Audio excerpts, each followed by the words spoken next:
Hello everyone, this is Makorin Channel. Maraming salamat ho sa pagbisita nyo sa aking channel. Today's video ay bisitahin natin ang ating succulent garden sa bukid. Ang ating nga palang unang pakay sa pagpunta dito sa bukid ay para taasan ang panaklob nila. Masyado kasi mababa itong panaklob nila.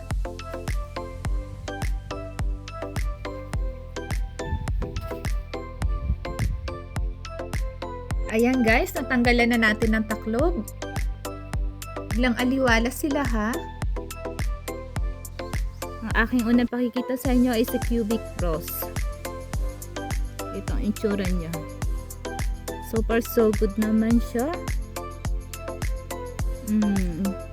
Tingin ko naman may inilaki na siya mula nung itinanim ko sila dito. Anyway guys, pakikita ko sa inyo isa kong succulent. Although nung tinanim ko siya dito ay ano na siya, mayroon nagka frostbite siya, na-damage siya nung winter.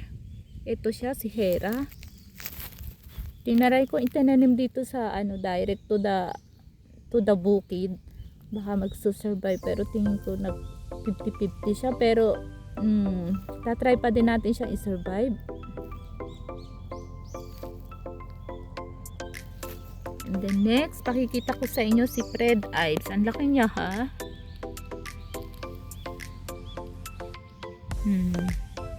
Ito ang itsura niya. And then, ang aking mga blue jelly bean.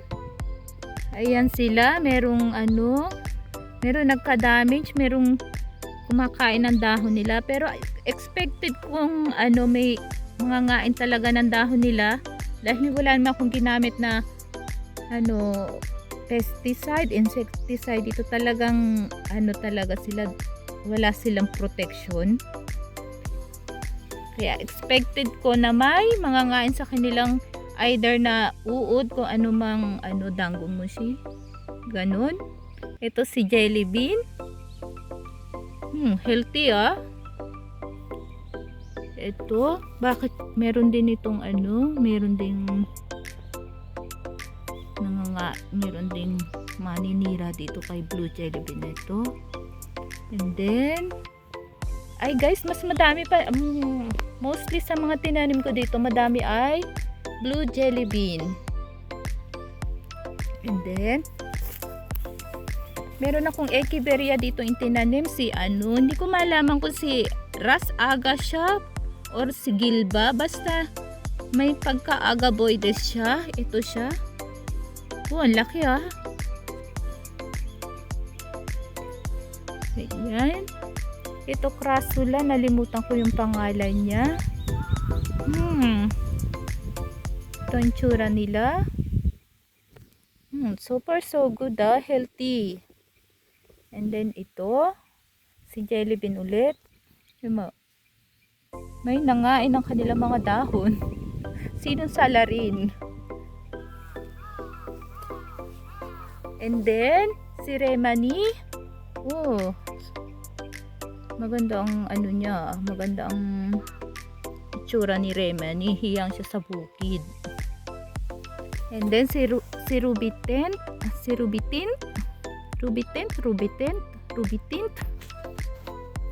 Ito, may nangain din ng dahon niya.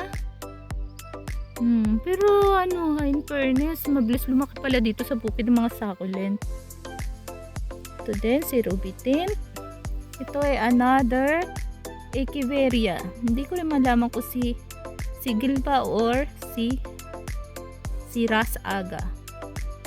Meron din akong tinanim dito na golden glow. Ito si golden glow, maselan to sa taglamig. Ito siya. Kapag maselan sa taglamig, genki, healthy pag tag-araw.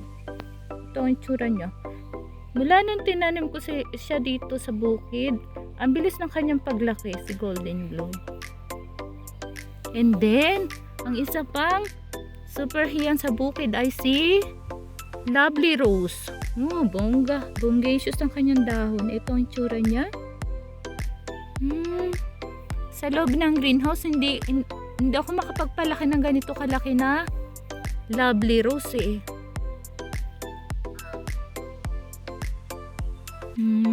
Sobrang laki niya.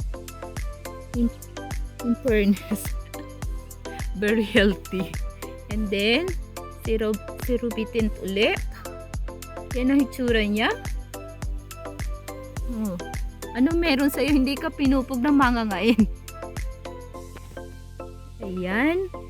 And then, si Crassula, si Benechigo. Sobrang pula nito guys pag taglamig eh. Nag-green siya. Ito, healthy. And then, si Ruby Tint ulit. Oh, may nangain din ang dahon niya. Sinong Salarin? And then ito si Anacampserus. Ito, Crassula din ata to si Anacampserus. Isa din sa halaman na sensitive sa lamig. Healthy. Yan si Anacampserus sa bukid. And then, si Pink Raoul. Ito siya. Isa din to sa sensitive sa taglamig eh.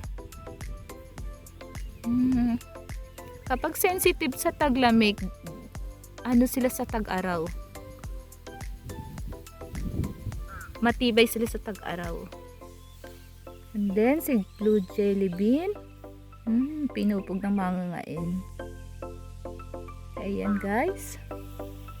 And then, may mga sumisingit na damo.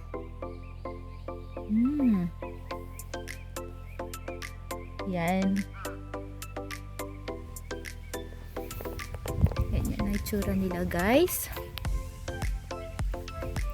Ito nga palang garden na to sa succulent garden sa bukid ay ang lupa niya ay yung original na lupa niya dito sa bukid, and then sa ibabaw dinagdagan ko ng garden soil yung nabibili sa home center. Siya na ang pinaka fertilizer kong ginamit dito sa garden na ito.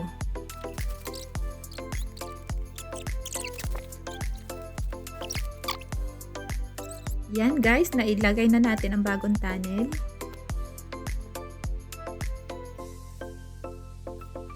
Yung mga materialis na ginamit natin, almost kung anong available sa bahay, yun lang ang ginamit ko. Ang binili ko lang dyan ay yung pinaka-arko sa taas.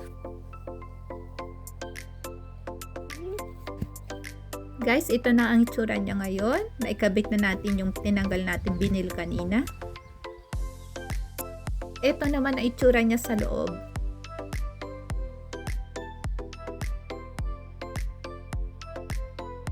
Looking fresh na sila lahat. Sila kulob. Thank you for watching guys. See you on our next video. Bye bye. Matane.